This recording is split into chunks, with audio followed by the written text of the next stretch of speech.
Why are humans so drawn to motion? And more importantly, why animation? It is the sequence of interrelated still images which give the illusion of movement. The word itself comes from the Latin animation, meaning a bestowing of life. Movement is a fundamental of existence, from the light escaping faraway stars to the fact that no one has ever reached absolute zero, where atoms are supposed to stop moving. Human attempts at capturing movement go back thousands of years, from shadow play on cave walls from flickering light, to the Egyptian burial chamber murals showing wrestlers in action, seen only through walking with a passing flame, or the goat leaping up, painted on an Iranian bull. All early human attempts at animation. But modern animation is inconceivable without modern techniques, so its development mainly takes place within the last few hundred years. Back to the 19th century, the stroboscopic disc, or phenakistoscope, was created in 1833.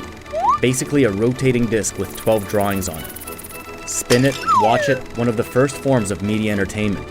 The name literally means optical deception or illusion, which is what all video content is, a trick, making our eyes believe it's alive and real.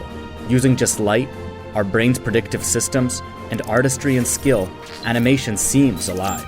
Now there were of course other attempts along the way.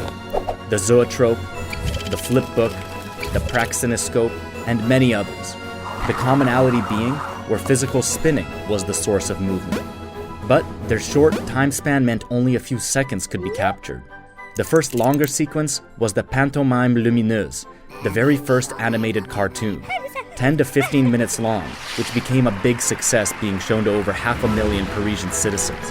A big success for pre-internet times.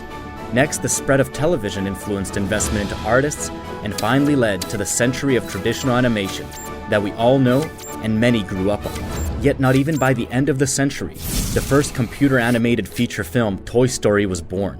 And so, the 3D style turned into the dominant technique.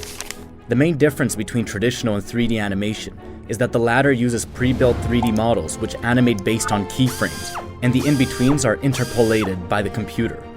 While traditional animation requires 12 or 24 individual drawings for each second no matter what. And with that, 3D took the center stage. Although a few exceptions exist here and there, and today, hand-drawn animation is seeing a resurgence, with modern techniques beyond the pen and paper. The truth is, as a whole, animation today is more present than ever. From UI, UX, to feature films, to anime, to even content like this video. Animation lets artists create never-before-seen worlds to easily emphasize and exaggerate their message and focus attention on a specific topic. So who would have thought? From shadow play on flickering flames to rotating discs with 12 drawings. What an amazing journey. And it begets the question, where do you think animation is heading in the future?